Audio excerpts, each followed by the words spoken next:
The story goes in like this. ಆಗಿನ ಕಾಲದಲ್ಲಿ ಕಾಶಿ ಪಟ್ಟಣ ಇತ್ತು. ಕಾಶಿ ಪಟ್ಟಣ ಅಂದರೆ ದೊಡ್ಡದಾದ ಸ್ಥಳ, ದೊಡ್ಡ ಜಾಗ, ದೊಡ್ಡ place. And there was a king ruling it. He had a queen, of course, and he had a very small baby at that time. ಏನೋ 4-5 ವರ್ಷ ಮಗು ಇತ್ತು, ಗಂಡು ಮಗು. ಸೊ ಒಂದು ರಾಜರಿಗೆ ಒಂದು ಬ್ಯೂಟಿಫುಲ್ ಆದಂಥ ಒಂದು ಸ್ಟೋರಿಯ ಒಂದು ಕಥೆಯನ್ನು ಮಾಡಿ ಅಂತ ಅವರ ಮಿನಿಸ್ಟರ್ಗೆ ಹೇಳ್ತಾರೆ. ಅವರು ಒಂದು ಕಥೆಯನ್ನು ಮಾಡಿ ರಾಜರಿಗೆ ಪ್ರೆಸೆಂಟ್ ಮಾಡ್ತಾರೆ. ಅವರು ಹೇಳ್ತಾರೆ, ಈ ಒಂದು ಕಥೆಯನ್ನು you make it into an act, ಒಂದು ಆ್ಯಕ್ಟ್ ಆ್ಯಂಡ್ ಲೈವ್ ಆದ ಆ್ಯಕ್ಷನ್ನು, ಸೊ ನಾಟಕ.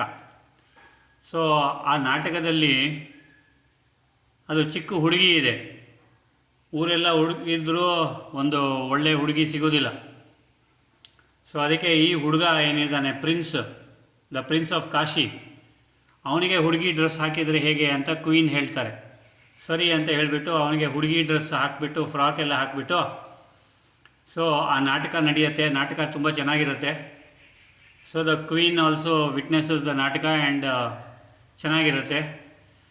ಅದಕ್ಕೆ ಕ್ವೀನು ಆ ಊರಿನ ಬೆಸ್ಟ್ ಪೇಂಟರ್ಗೆ ಕರೆದುಬಿಟ್ಟು ಹೇಳ್ತಾರೆ, ಆಗಿನ ಕಾಲದಲ್ಲಿ ಸೆಲ್ಫಿ ಎಲ್ಲ ಇರಲಿಲ್ಲ, ಮೊಬೈಲ್ ಇರಲಿಲ್ಲ ಫೋಟೋ ತೆಗಿಲಿಕ್ಕೆ.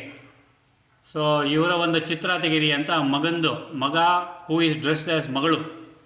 ನೀವೆಲ್ಲ ಮಾಡ್ತಿರಲ್ಲ, ಮಗಳಿದ್ದರೂ ಕೃಷ್ಣನ ಥರ ಡ್ರೆಸ್ ಮಾಡ್ತೀರಾ, ಮಗ ಇದ್ದರೆ ರಾಧೆ ಥರ ಡ್ರೆಸ್ ಮಾಡ್ತೀರಾ. ಅದು ಏನೇನೋ ಆಸೆಗಳಿರುತ್ತೆ ನಮ್ಮ ತಾಯಂದಿರಿಗೆ. ಸೊ ಆ ಥರ ಆವಾಗ ಪೇಂಟಿಂಗ್ ಮಾಡಿಸ್ಬಿಡ್ತಾರೆ. So painting will be beautiful. So ಹಾಗೆ ದಿನ ಕಳೆಯುತ್ತೆ, ವರ್ಷ ಕಳೆಯುತ್ತೆ. That prince grows up and he'll be around 25 years. So ಒಂದು ದಿವಸ ಅವನು ಈ ಹಳೇದು ಎಲ್ಲ ಹಾಕಿರ್ತಾರಲ್ಲ, ಸೊ ಅಲ್ಲಿ ಒಂದು ದಿವಸ ವಿಸಿಟ್ ಮಾಡ್ತಾನೆ. ವಿಸಿಟ್ ಮಾಡಿದಾಗ ಈ ಫೋಟೋವನ್ನು ನೋಡ್ತಾನೆ. ಆ್ಯಂಡ್ ಅಲ್ಲಿ ಕೆಳಗಡೆ ಡೇಟ್ ಬರೆದಿರುತ್ತೆ. ಡೇಟನ್ನು ನೋಡಿದಾಗ ಅವನಿಗೆ, ಇಷ್ಟೊಂದು ಚಂದದ ಹುಡುಗಿ ಇದು, ನಾನು ಮದುವೆ ಆದರೆ ಇವಳನ್ನೇ ಮದುವೆ ಆಗೋದು ಅಂತ ಹೇಳ್ತಾನೆ. ಆ ಪೋರ್ಟ್ರೈಟ್, ದೊಡ್ಡದಾದ ಪೋರ್ಟ್ರೈಟು ಅವರ ಒಂದು ಏನು ಹೇಳ್ತಾರೆ, ಅವರ ಸರ್ವೆಂಟ್ಸ್ ಕೈಯಲ್ಲಿ ತರಿಸ್ಬಿಟ್ಟು ತಾಯಿ ಹತ್ರ ತಗೊಂಡು ಹೋಗ್ಬಿಟ್ಟು ಅದನ್ನು ಇಡ್ತಾನೆ. ನಾನು ಮದುವೆ ಆದರೆ ಇವಳನ್ನೇ ಮದುವೆ ಆಗೋದು, ಇನ್ಯಾರನ್ನು ಮದುವೆ ಆಗಲ್ಲ ಅಂತ ಹೇಳ್ತಾನೆ. ಸೊ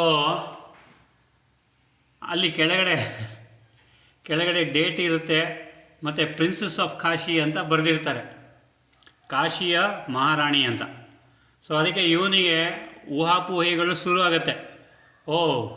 ಇವಳನ್ನೇ ಮದುವೆ ಆಗ್ತೀನಿ, she will become the princess of Kashi ಅಂತ. ಸೊ ಹೀಗೆ ದಿನಗಳು ಕಳೆಯುತ್ತೆ, ಎಲ್ಲ ಆಗತ್ತೆ. ನಿಮಗೆ ಗೊತ್ತಿದೆಯಲ್ಲ, ಗಂಡು ಮಕ್ಕಳು ಮನಸ್ಸಲ್ಲಿ ಏನೇನೋ ಓಡ್ತಾ ಇರುತ್ತೆ ಅಲ್ಲ, ಹೆಣ್ಮಕ್ಳ ಮನಸ್ಸಲ್ಲೂ ಓಡುತ್ತೆ ಆ ಥರನೇ. But I am just telling you. So ಹೀಗೆ ಆಗ್ತಾ ಒಂದು 4-5 ಮಂತ್ಸ್ ಆಗುತ್ತೆ. ಇವನು ಎಲ್ಲ ಕಡೆ ಎಲ್ಲ ಊರಿನ ರಾಣಿಯರಿಗೆ ಹುಡುಕ್ತಾನೆ, ಪ್ರಿನ್ಸಸ್ಸು ಸಿಗೋದಿಲ್ಲ. ಸೊ ಸುಸ್ತಾಗಿ ಒಂದು ದಿವಸ ಮನೆಗೆ ಬಂದಾಗ ಅವ್ರ ತಾಯಿಗೆ ಭೇಟಿ ಆಗ್ತಾನೆ.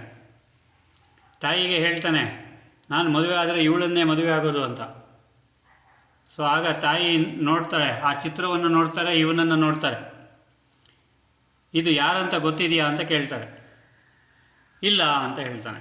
ಬಟ್ ಇವಳನ್ನೇ ಮದುವೆ ಆಗೋದು ನಾನು, ನೀನು ಏನೇ ಇದು ಮಾಡಬೇಡ, ನಾನು ಹಠ ಹಿಡಿದ್ಬಿಟ್ಟಿದ್ದೀನಿ, ಇವಳನ್ನ ಇಡೀ ಜಗತ್ತೆಲ್ಲ ಹುಡುಕಿ ನಾನು ಕರ್ಕೊಂಬಂದು ಮದುವೆ ಆಗ್ತೀನಿ ಅಂತ.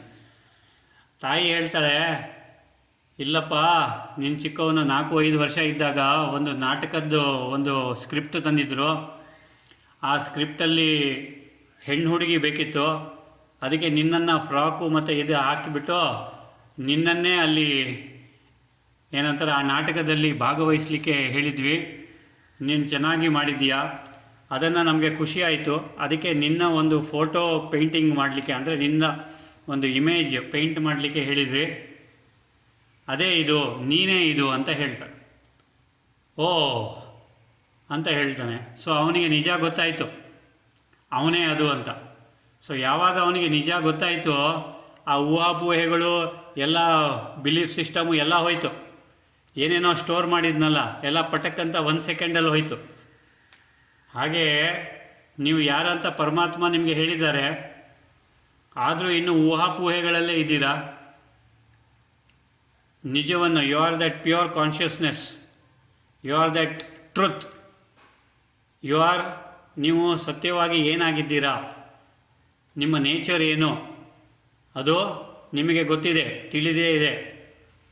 ಆದರೂ ಸಹ ನಾವು ಈ ವರ್ಚುವಲ್ ವರ್ಲ್ಡಲ್ಲಿ, ಈ ವರ್ಚುವಲ್ ಆದಂತಹ ಮಿಥ್ಯೆ ಆಗಿರ್ತಕ್ಕಂಥ, ಅದಕ್ಕೆ ಹೇಳ್ತಾರೆ ವೇದದಲ್ಲಿ ಒಂದು ವಾಕ್ಯ ಇದೆ, ಬ್ರಹ್ಮ ಸತ್ಯಂ ಜಗನ್ಮಿಥ್ಯಂ ಅಂತ. ಬ್ರಹ್ಮ ಒಂದೇ ಸತ್ಯ, ಜಗತ್ತು ಮಿಥ್ಯ ಅಂತ. ಸೊ ಅದು ಗೊತ್ತಿದ್ರೂ ಸಹ what we are doing, we are still running around shadows, running around mirages. So ಯಾವಾಗ ಆ ರನ್ನಿಂಗ್ ಸ್ಟಾಪ್ ಆಗುತ್ತೆ, ಆಗ ನಿಮಗೆ ಪ್ಯೂರ್ ಕಾನ್ಷಿಯಸ್ನೆಸ್ಸಿನ ಅರಿವಾಗತ್ತೆ, ಹೂ ಯು ಆರ್ ಅಂತ ಗೊತ್ತಾಗತ್ತೆ. ಸೊ ಯಾವಾಗ ತನಕ ಓಡಾಡ್ತೀರಾ, ಯಾವಾಗ ತನಕ ಅಲ್ದಾಡ್ತೀರಾ, ಅದು ನೀವು ನಿಮಗೆ ಕೇಳಬೇಕು.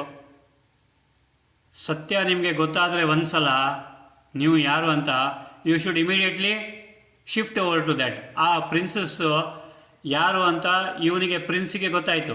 ಗೊತ್ತಾಗಿದ್ದ ಕ್ಷಣವೇ ಆ ಹುಡುಗಿ ಮೇಲೆ ಆಸೆ ಬಿಟ್ಟ, ಎಲ್ಲ ತಲೆಯಲ್ಲಿರ್ತಕ್ಕಂಥ ಎಲ್ಲದನ್ನು ಬಿಟ್ಬಿಟ್ಟ. ಈಗ ನಿಮ್ಮ ಎದುರುಗಡೆ ನಿಮ್ಮ ಫೋಟೋ ತೋರಿಸ್ಬೇಕಾ ನೀವೆಲ್ಲ ಯಾರು ಅಂತ? ಹಾಂ, ಆವಾಗಲೇ ನಿಮಗೆ ಗೊತ್ತಾಗೋದಾ ನೀವು ಯಾರು ಅಂತ? ಸೊ ಆದಷ್ಟು ಬೇಗ ನಿಮ್ಮನ್ನು ನೀವು ಅರಿತುಕೊಳ್ಳಿ. ಓಕೆ ದೇವರೇ.